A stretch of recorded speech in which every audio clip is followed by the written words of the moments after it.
Bonjour à tous, c'est le Vendée Live, l'émission quotidienne du Vendée Globe. Nous sommes en direct sur Infosport Plus, les réseaux sociaux et depuis les Sables d'Olonne en public. Et en ce samedi 28 décembre, à l'heure où on pourrait presque se plaindre de ce froid qui s'abat sur la France, eh bien autant dire que pour certains, c'est évidemment encore pire. Exemple très concret sur l'Occitane avec Clarisse Kremer, à qui on aurait menti. Voilà. Alors j'entends partout tout le monde dire ouais, le Pacifique c'est cool, on est dans des belles conditions, c'est facile. Ah bah c'est quoi là? Ah bah c'est de la neige, tiens. La neige et la grêle sur le pont du bateau. Je sais pas ce que vous en dites, mais c'est vraiment des conditions sympas. Le Pacifique, pas si pacifique que ça. Et on va évidemment revenir sur ces conditions difficiles avec notre invité du jour, Loïc Perron, l'une des figures évidemment de la course au large. Bonjour Loïc. Bonjour. Alors merci d'être avec nous en plateau aujourd'hui dans ce Vendée Live. Loïc, tu es en effet l'un des skippers les plus brillants, on va le dire, de ta génération. On va évoquer quelques palmarès, évidemment, vainqueur de la Transat Jacques Vabre, de la Route du Rhum, détenteur du trophée Jules Verne pendant 5 ans, 3 participations évidemment au Vendée Globe avec une deuxième place lors du premier Vendée Globe, souvenez-vous, en 89. Avec toi, on va évidemment revenir sur quelques moments forts de ces éditions. Et puis avec nous également, comme toujours, Noémie Catalano, notre experte météo, mais avant tout skipper qui prépare la Mini Transat 2025. Salut Noémie. Salut. Et avec toi, on verra que pour certains, les conditions vont être rudes, notamment pour les bateaux. Et on évoquait justement la Mini Transat que tu as également faite il y a quelques années. Tu avais 19 ans hier. Mais depuis, tu as évidemment vécu tant de courses, tant d'aventures, tant de galères aussi, comme cette journée du 28 décembre 89, 35 ans jour pour jour. Aujourd'hui, c'était en effet le sauvetage de Philippe Poupon après une manœuvre incroyable. Qu'est-ce qu'il en reste de cette époque ? Quelques souvenirs qui s'estompent tout doucement, mais non, ce souvenir-là était assez intéressant, d'autant plus que ce n'était pas seulement une manœuvre un peu compliquée, c'était heureusement d'entendre la voix d'un copain, et alors ce n'était pas la première fois qu'un marin allait donner un coup de main à un autre, évidemment, il faut espérer que ça arrive le moins souvent possible, c'est déjà arrivé, c'est arrivé par la suite sur pas mal de Vendée Globe, et quand on se croise avec Philou, on n'a même plus besoin de se parler. Les yeux suffisent. C'est un lien évidemment éternel. Alors quelques mois plus tard, tu terminais donc cette course en deuxième position, juste derrière un certain Titouan Lamazou. À l'époque, vous remontiez les Champs-Élysées. C'était une autre époque, autant le dire quand même, non? Oui, non, mais il y a beaucoup de marins qui mériteraient de le faire, mais Tabarly nous avait précédés. Et puis pour une raison bizarre, je ne sais pas pour quelle raison, si parce que ce tout premier Vendée Globe, tout comme les suivants, avait déjà marqué énormément les esprits des terriens malgré une absence d'image, une absence de communication, ou très très peu. Et c'est vrai qu'on avait eu l'impression d'avoir fait rêver, ce que continuent à faire les marins aujourd'hui. Ils nous font rêver constamment, avec plus d'informations, plus de neige en direct. Mais ce qui était assez joli, c'est vrai que... Et Titouan devait aller sur les Champs-Élysées. Il ne voulait pas y aller tout seul, il était trop timide. Il m'a dit, je n'irai pas si tu viens pas. Alors voilà. Les solitaires, jamais, mais c'était finalement jamais seul. Oui, mais c'était joli justement. Même le podium aurait été encore plus agréable avec Jean-Luc Vandenel justement, qui finira 3e de cette édition. Exactement, le sablé que nous aurons demain en plateau également. Avant ça, après cette première édition en 89, on va revenir, si vous le voulez bien, en 2024 pour cette 10e édition. Et pour faire un point de course avec toi, Noémie, qu'en est-il effectivement de ces skippers en 2024 ? Oui, eh bien, tout va bien. Les leaders continuent leur remontée de l'Atlantique avec Johan un tout petit peu plus au nord. Et juste derrière, 700 000 nautiques derrière, Sébastien Simon, qui est actuellement en tribord à Mur et donc qui est sur son foil bâbord, le seul foil qui lui reste puisqu'il a perdu son foil tribord, donc le bateau est actuellement à 100% de ses capacités, donc plutôt une bonne nouvelle pour lui.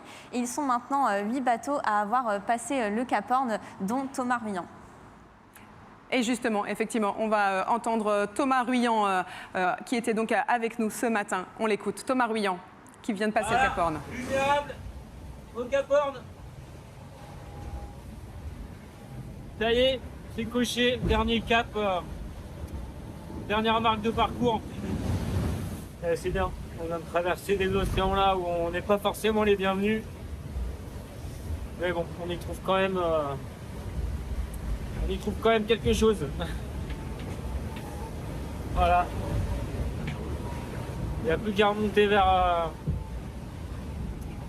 Faire des sables de lunch.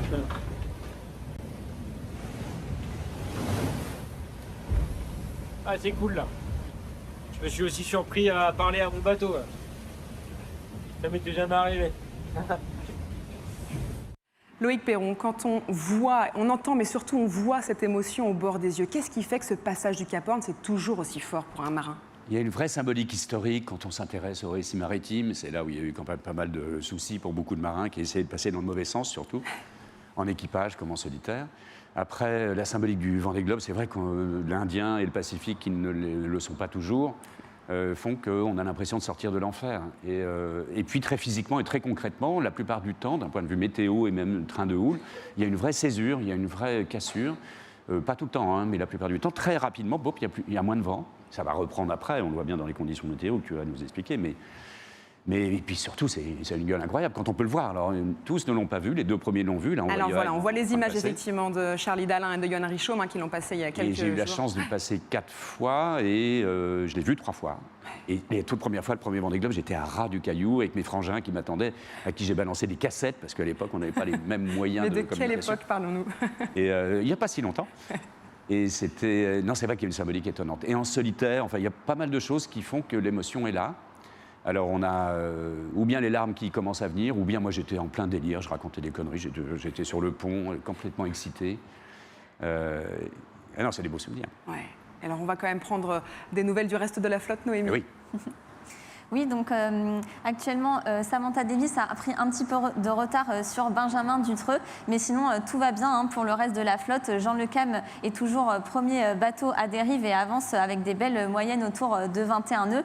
Et sinon, des nouvelles des deux bateaux qui étaient dans du vent fort. Donc Antoine Cornic et Oliver Heer sont maintenant dans des conditions beaucoup plus maniables. Et la bonne nouvelle, c'est que Pip Air a réussi à regagner Melbourne avec un beau comité d'accueil. Et alors, côté classement, côté tableau, ça donne quoi? Alors, est-ce que ça bouge? Alors, côté classement, oui, la principale chose à retenir, c'est que Johan a un petit peu creusé son avance sur Charlie Dalin parce qu'il est maintenant à 100 000 nautiques devant lui. Mais juste derrière, pas de grand changement, à part Boris Herrmann qui a passé à quelques secondes près le Cap Horn en même temps que Paul Meillat. Donc voilà, ils sont vraiment au coude à coude. Donc ça risque d'évoluer dans les prochains classements. Et sinon, voilà, donc Samantha Davis qui est passée juste derrière Benjamin Dutreux. Et on va parler aussi d'un certain Yannick Bestaven. En effet, il nous fait le plaisir d'être avec nous aujourd'hui. Skipper Maître Coq, un vainqueur de la dernière édition et qui pointe à la 11e place depuis plusieurs jours. Salut Yannick, on a évidemment envie de savoir comment ça va. Toi qui as rencontré des problèmes sur ton système de bar hier soir, explique-nous. Toi qui as pris du temps pour dormir aussi. Ouais, bonjour tout le monde. Ouais, je suis un peu reposé. Ça va, enfin si on peut dire, ça va parce que j'arrive à avancer dans la direction du Cap Horn, mais en fait j'ai des soucis de barre là, depuis un petit moment et hier dans la journée j'ai le palier central de barre, la fausse mètre qui a cassé.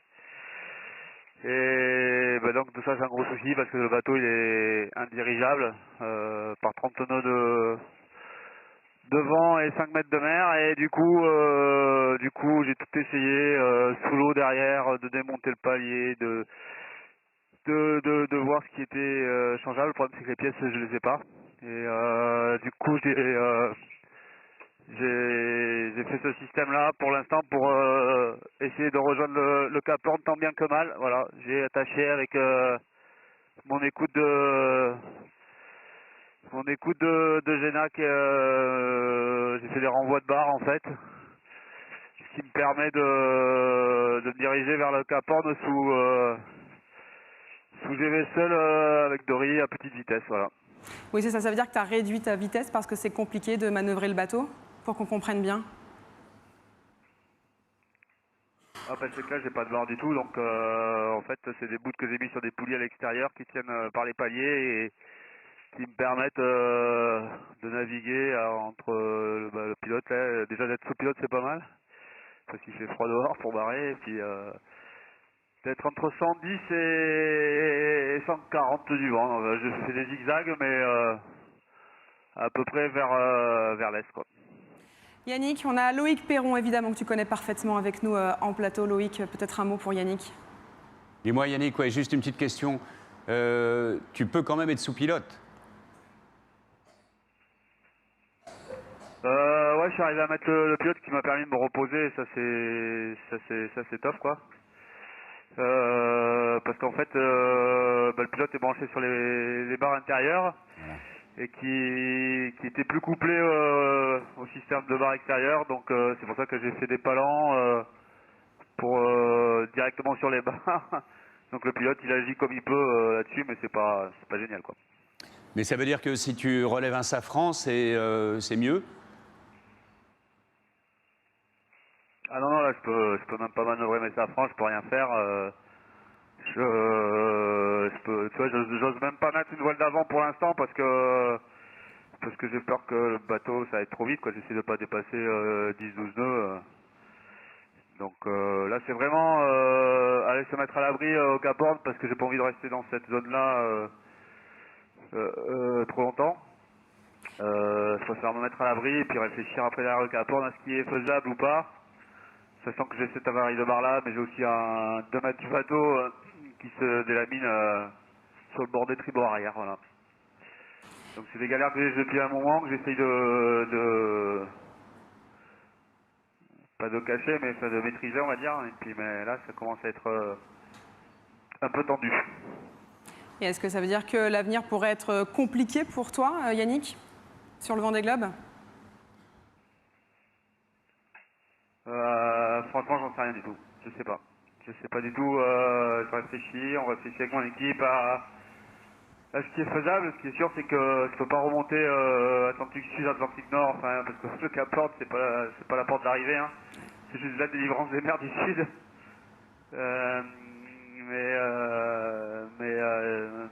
Il faut que j'ai un bateau en état pour retourner au sable, ça c'est sûr.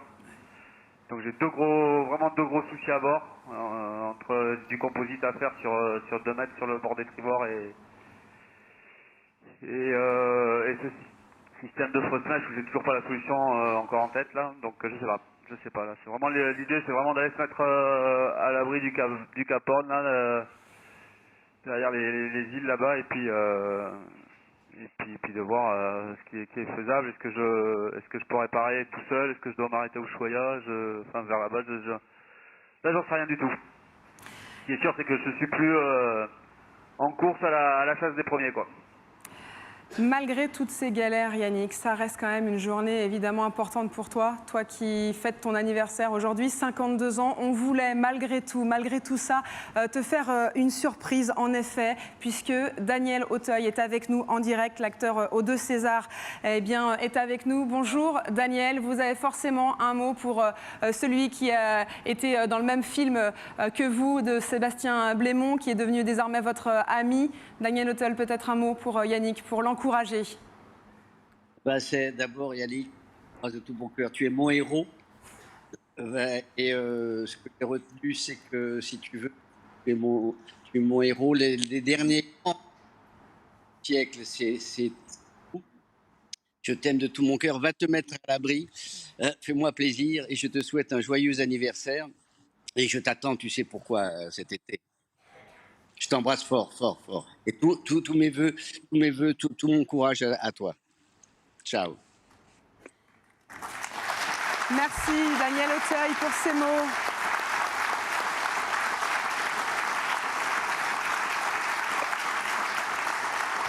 Yannick, il y a aussi évidemment le public des Sables d'Olonne qui est là pour toi, que tu ne vois pas mais que tu entends. Et qui est là aussi pour toi, Yannick. On t'embrasse, forcément, on t'envoie plein de courage. Et le public des Sables d'Olonne va encore t'applaudir pour t'envoyer plein de courage, Yannick. Tu le mérites.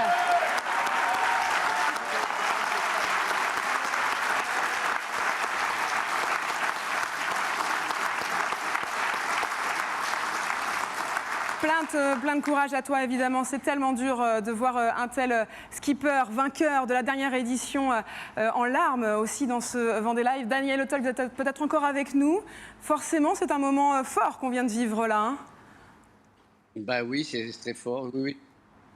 Bien entendu, je ne sais pas trop quoi vous dire. Je sais pas quoi vous dire, c'est un moment très fort. Et je souhaite de tout mon cœur que tout s'arrange, voilà, pour mon ami et pour notre ami. Voilà. Je vous laisse. Je vous souhaite une belle mission. Merci Au revoir. beaucoup Daniel d'avoir été également avec nous en direct dans ce Vendée Live. Loïc Perron, quand on voit les larmes de Yannick, qui a été vainqueur il y a 4 ans, qui aujourd'hui est dans la galère, il faut un sacré mental quand même pour être sur un Vendée Globe, quel qu'il soit. C'est toute la difficulté du monde des marins, ouais. Et pas seulement d'ailleurs. Il y a plein de métiers d'absence qui sont difficiles, qui réservent des surprises, parfois malheureuses. C'est cette chance extraordinaire je le répète souvent, hein, on a le choix incroyable de choisir nos souffrances. Donc on n'a pas le droit de s'en plaindre bizarrement. On a le droit évidemment d'en pleurer. Mais voilà, ça fait partie d'un luxe incroyable que d'avoir ce type de souffrance-là. Il y a d'autres qui ne choisissent pas de prendre des bombes sur la gueule. Donc évidemment, on lui souhaite tout le meilleur. Ça va être difficile. Plus de barres, il y a forcément un arrêt obligatoire au niveau du Horn.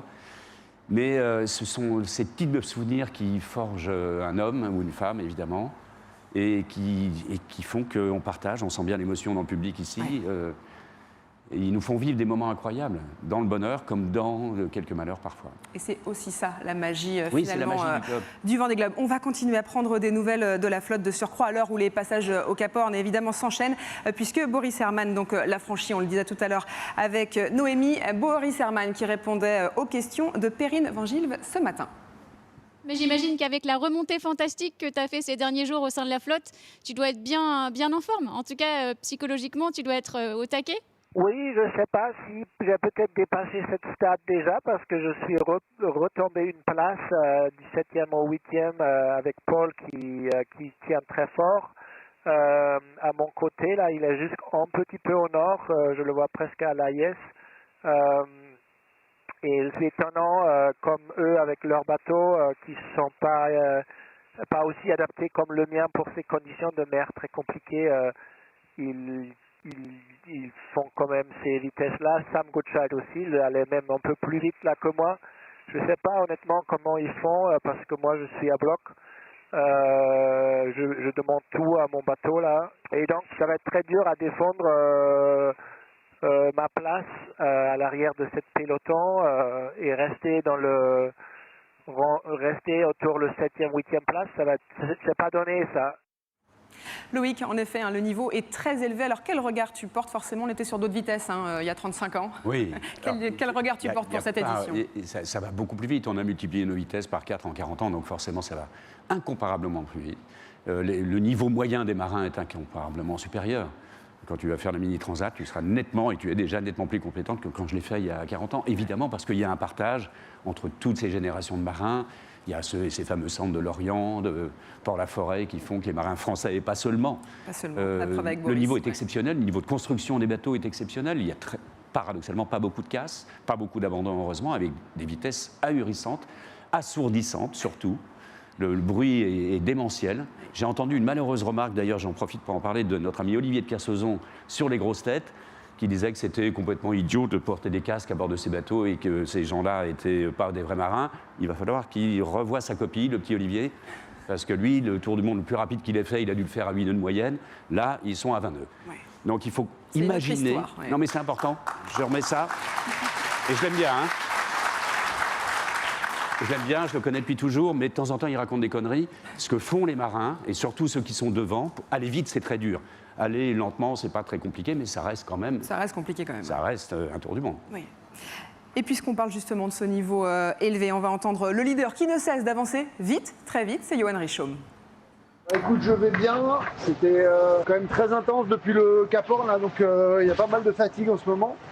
Mais je crois qu'on va aussi avoir un petit peu de temps pour se reposer là, après la dépression. Voilà, le moral est bon. Écoute, on est là où on veut être. Et effectivement, j'ai réussi à me laver. Première fois en un mois, quasiment, 3 semaines, je sais pas combien de temps. Du coup, ouais, c'était quand même super agréable. J'ai pu me faire ça dans la transition au niveau des Malouines. Là. Bon, l'eau, elle était à 8 degrés, mais bon, c'est pas grave. Ça faisait quand même trop du bien. Et ça fait un petit reset du bonhomme, quoi. Les enjeux, c'est d'atteindre le front froid de Rio rapidement. La chute, ouais, c'est de me traverser ce front froid de Rio, là, le front froid stationnaire du Cabo Frio, ça s'appelle, je crois. C'est-à-dire que c'est un front qui est tout en permanence là. et il crée les dépressions et après il les envoie dans les mers du Sud. Et donc il faut se placer par rapport à lui et essayer de trouver un trou de souris en fait pour se faufiler dedans. Pas si facile que ça à faire. Mais je pense que ça a un relativement gros enjeu ce front froid du Cabo Frio là, donc du Cap Frio. Donc voilà, j'essaye de passer pas mal de temps à l'étudier. Justement, on va revenir sur toutes ces informations avec Noémie. C'est le point météo et stratégie. Alors en effet, Noémie, explique-nous tout ça. Oui, eh bien, on va expliquer pourquoi Johan a réussi à creuser un peu son avance sur Charlie. Eh bien, comme on l'a expliqué hier, Johan était un tout petit peu plus au nord. Et ce qu'il faut comprendre, donc zone bleue, zone avec moins de vent, et donc comme ici. Et en fait, lui, Charlie est passé plus proche d'une zone sans vent. Donc voilà, ça a creusé un peu l'écart au niveau des vitesses. Mais en fait, ce qu'il faut bien comprendre, c'est que maintenant, il va falloir composer avec une nouvelle zone sans vent. Et elle semble être un peu plus importante au nord qu'au sud. Et donc voilà, il va falloir trouver un petit trou de souris, un passage pour passer le plus rapidement de l'autre côté. Par contre, si on regarde maintenant du côté de Thomas Ruyant, qu'est-ce qui les attend pour cette remontée de l'Atlantique? Eh bien, comme les leaders, ils vont devoir passer un anticyclone, donc cette zone sans vent. La différence avec les leaders, c'est que eux, ils vont devoir ensuite naviguer au près, donc une allure beaucoup moins rapide que le portant comme ont pu avoir Johan et Charlie. Et surtout, ils vont devoir le faire dans de la mer, donc une mer bien formée. Donc c'est assez casse-bateau. Quand on dit casse-bateau, c'est que c'est très éprouvant pour les bateaux comme pour les skippers. Alors en effet, c'est éprouvant pour les bateaux et les skippers puisque on dit le Cap Horn, c'est presque la fin, mais c'est pas la fin. On met juste le clignotant à gauche pour revenir vers les sables, mais c'est pas la fin. Loïc. C'est pas la fin du tout. Non. La vraie régate reprend son droit et encore, ils sont jamais levé le pied, ils sont toujours pieds au plancher. Mais c'est pas du tout la fin et c'est même d'un point de vue météo encore plus compliqué. Alors les leaders jusqu'à maintenant ont eu quand même pas mal de chance d'un point de vue météo, je trouve. En tout cas, toute la partie sud, cet écart est énorme par rapport au reste de la flotte. Maintenant, tout peut arriver et tant mieux. Ouais. Alors nous sommes le samedi 28 décembre et vous le savez, le week-end, c'est évidemment l'occasion de revenir sur la semaine écoulée au travers du Vendée Mag. Et au sommaire de cette semaine pour ce nouveau numéro, eh bien on parle de quoi? De Noël, regardez. Au sommaire de ce Vendée Mag, le passage du Cap Horn pour la tête de course et 9 minutes 30 d'écart entre les deux leaders. C'est Loïc Perron, deuxième du premier Vendée Globe, qui est notre expert du jour pour revenir sur ce duel. Enfin, nous passerons un après-midi de Noël avec la famille de Nicolas Luneven. Et le Vendée Mag, c'est donc à retrouver sur la chaîne YouTube du Vendée Globe et sur les réseaux sociaux. Loïc, on le disait tout à l'heure, c'est une autre époque. Aujourd'hui, notamment, les skippers sont à la recherche pour diminuer toujours plus le poids dans leur bateau. Toi, à l'époque, tu es parti avec un synthétiseur. Oui, ça c'était 89, après les éditions mais suivantes. Incroyable quand même, on va voir des images avec notamment Antoine, alors c'est pas forcément pendant le Vendée Globe, mais tu es donc parti avec un petit piano, comme ça, sur le Vendée Globe. Oui, il y a un illustre italien qui avait écrit les 4 saisons, je voulais écrire les 4 océans, mais... En toute modestie, mais je suis nul, j'ai appuyé sur les boutons comme ça. Donc je sais faire Petit Papa Noël. Génial, on aurait dû te demander de venir avec le synthé, alors on va revenir encore une fois sur... Il est exposé au musée de la Marine d'ailleurs, parce qu'il y a une expo sur les marins solitaires au musée de la Marine. Bien sûr. Et je leur ai prêté ce fameux synthétiseur qui a fait le tour du monde. La grande classe. Donc soit vous venez au Sable d'Olonne pour suivre le Vendée Live, soit vous allez donc à Paris au musée de la Marine. Si on revient sur cette édition, c'est quoi tes pronostics? Toujours compliqué évidemment, mais c'est quoi les pronostics? J'en ai aucun. Merci de m'avoir posé la question. Non.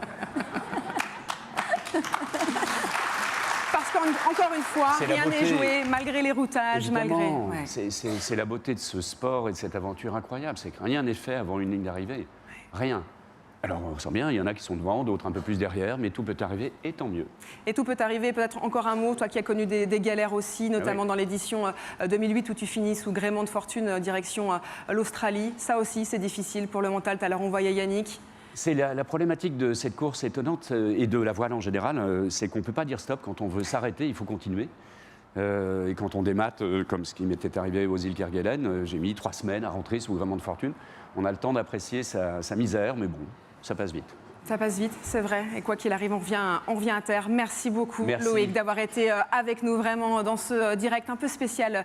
Forcément, merci aussi Noémie d'avoir été avec nous. Demain, c'est Xavier qui sera ici en tant qu'expert. Vous, on vous retrouve évidemment demain à 12h30 en direct sur Infosport Plus ou sur les réseaux sociaux. Avant ça, on va terminer en douceur. Et que ce soit votre anniversaire ou pas, eh bien, c'est cadeau. C'est Louis Duc qui vous offre ces images toujours uniques des albatros, ces géants des mers. C'est cadeau. Profitez.